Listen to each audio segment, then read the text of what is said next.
ବାସର ରାତି ରଚନା ତପନ କୁମାର ବେହେରା। ଏ ମହାମୀୟ ରାତିର ଘନ ଅନ୍ଧାରରେ ଦୁଇଟି ମାଂସାଳ ଶରୀର ଆଉଟୁ ପାଉଟୁ ହୁଅନ୍ତି ଶିହରଣର ଝରଣାରେ ପଖାଳିବାକୁ ନିଜ ଯୌବନ। ପ୍ରେମର ତାତିରେ ଟକମକ ହୋଇ ଫୁଟୁଛି ବୟସର ମିଠା ଶିରା। ଯୌବନ ଗନ୍ଧରେ ଫାଟି ପଡ଼ୁଛି ମଧ୍ୟ ଅଳନ୍ତୁର ଶୀତଳ ପ୍ରହରୀ। ସେହି ମୁହୂର୍ତ୍ତର ଉଷ୍ମ ସଲିଳର ଆବେଗ ସୃଷ୍ଟି କରେ ସ୍ୱର୍ଗୀୟ ରାଜଉଆସର ଉଦ୍ୟାନ। ଶରୀରର ଭାବାବେଗ ଭାଗମାପ ପାଏନି ପ୍ରୀତିର ଚରମ ସୀମାରେ। ଲାଜର ବର୍ଷା ଦେହର ବାଷ୍ପକୁ ଖୁବ୍ ନିକଟରେ ପାଇ ଶାନ୍ତିର ମହାଯଜ୍ଞ ପ୍ରତିଷ୍ଠା କରୁଥିଲା। ମହମବତୀର ଫିକା ଫିକା ଆଲୁଅରେ ଜହ୍ନ ରାତିର ଦୀପ୍ତି ପରଶରେ ବାଡ଼ୁଅ ବୟସର ରସ ନିଗିରି ପଡ଼ୁଥିଲା ମହିମଣ୍ଡଳର ଦଶ ଦିଗକୁ। ଯାମିନୀ କୋଳରେ ତାରାମାନଙ୍କ କୋଳାହଳ ମାଂସାଳ ଶରୀରକୁ ଆଖିରେ ମିଶାଇ ଲାଜର ସବୁ ସୀମାକୁ ଡେଇଁ ପଡ଼ୁଥିଲା। ପ୍ରୀତିର ରାସରଙ୍ଗ ପ୍ରେମର ଏକ ଅଦ୍ଭୁତ ଉତ୍ତେଜନାର ପ୍ରତୀକ। ଏହାକୁ ଦେଖି ଧମନୀର ରକ୍ତ ତୀବ୍ର ଭାବେ ଫୁଟି ଉଠେ। ପ୍ରେମର ନିଶାଡ଼ି ନୟନରେ ଜାଗ୍ରତ ହୁଏ ଉଗ୍ର ଆବେଗର ଜ୍ୱାଳା। ପ୍ରୀତିର ରଙ୍ଗର ଶୋଷ ଯେମିତି ତାଙ୍କର ଅନ୍ତର୍ନିହିତ ବନ୍ୟତାକୁ ଉତ୍ତେଜିତ କରି ଶାନ୍ତ ପ୍ରାଣୀକୁ କ୍ଷଣ ମାତ୍ରେ ତୀବ୍ର ଓ ଆକ୍ରମଣାତ୍ମକ ରୂପରେ ପରିଣତ କରେ। ବୟସର ଏକ ଅପୂର୍ବ ରହସ୍ୟମୟ ପ୍ରେମକୁ ରାନ୍ଧୁଥିବା ନିଶ୍ୱାସ ଆହୁରି ରସାଳ କରିଦିଏ। କାଳର କରାଳ ଗତିରେ ଗୋଟିଏ ପରେ ଗୋଟିଏ ଅଙ୍ଗର ପ୍ରତାରୂଢ଼ରେ ଅନ୍ୟ ଅଙ୍ଗକୁ ତଲ୍ଲୀନ କରାଏ ଗରମ ନିଶ୍ୱାସ। ପ୍ରେମ ପ୍ରଗାଢ଼ ତାର ତୀବ୍ର ମହୁଆ ନିଆଁ ଜଳିବାକୁ ନିମନ୍ତ୍ରଣ କରେ ଶରୀରର ସମସ୍ତ ଅଙ୍ଗକୁ।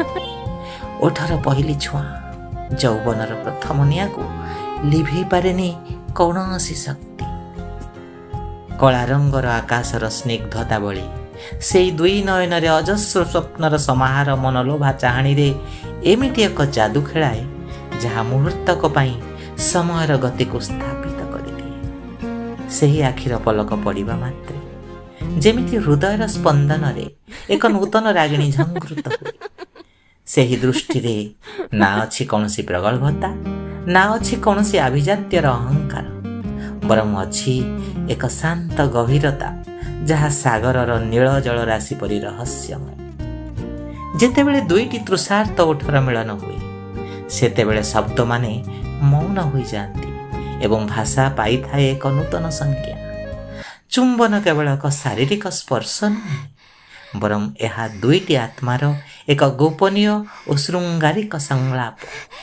ପ୍ରିୟତମାର କମ୍ପିତ ଅଧରରେ ଯେତେବେଳେ ପ୍ରିୟତମର ଉଷ୍ମ ନିଶ୍ୱାସର ସ୍ପର୍ଶ ଲାଗେ ସେତେବେଳେ ଶରୀରର ପ୍ରତିଟି ଶିରାରେ ଏକ ମାଦକତା ଭରା ଶିହରଣ ଖେଳିଯାଏ।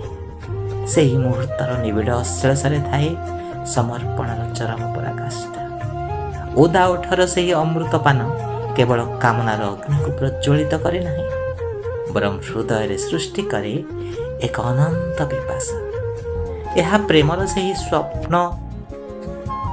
ସ୍ୱମୋହିନୀ ଶକ୍ତି ଯାହା ମଣିଷକୁ ସମୟ ଓ ସଂସାରର ସମସ୍ତ ପରିଧିରୁ ମୁକ୍ତ କରି ଏକ କାଳ୍ପନିକ ସ୍ୱର୍ଗୀୟ ସୁଖର ଅନୁଭୂତି ପ୍ରଦାନ କରେ। ଏହି ନିଃଶବ୍ଦ ଅଭିସାର ହିଁ ପ୍ରେମର ସବୁଠାରୁ ସୁନ୍ଦର ଓ ଗଭୀର ଅଭିବ୍ୟକ୍ତି। ଲାଜରେ ଶରୀର ଲାଲ ହେବା ଓ ଆକର୍ଷଣରେ ଅଗ୍ନିମୟ ହୋଇ ରଡ଼ମଡ଼ ଜଳୁଥିବା ପୁରା ପରିବେଶ ଧୂଆଁରେ କୁହୁଡ଼ି କରିଦେବା ସାଗର କୂଳଲଙ୍ଘି ଜନବସତିକୁ ଧସେଇ ପଶିବାର ନମୁନା ଖୁବ୍ ଗମ୍ଭୀର ଓ ଅମାନିଆ ହୋଇପଡ଼ନ୍ତି।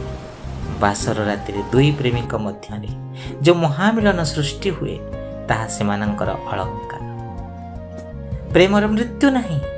ପ୍ରେମକୁ ଯିଏ ଦୈହିକ ଭାବି ପାନ କରିଛି ସେ ହିଁ ମୃତ୍ୟୁକୁ ସାମ୍ନା କରିଛି। ପ୍ରେମର ମୂଳ ଚାବିକାଠି ବିଶ୍ୱାସ, ଭରସା, ନିବିଡ଼ତା ଓ ତ୍ୟାଗ। ଯେଉଁଠି ଏହା ନାହିଁ ସେଇଠି କେବେ ବି ପ୍ରେମ ସ୍ଥାନ ପାଇନଥାଏ।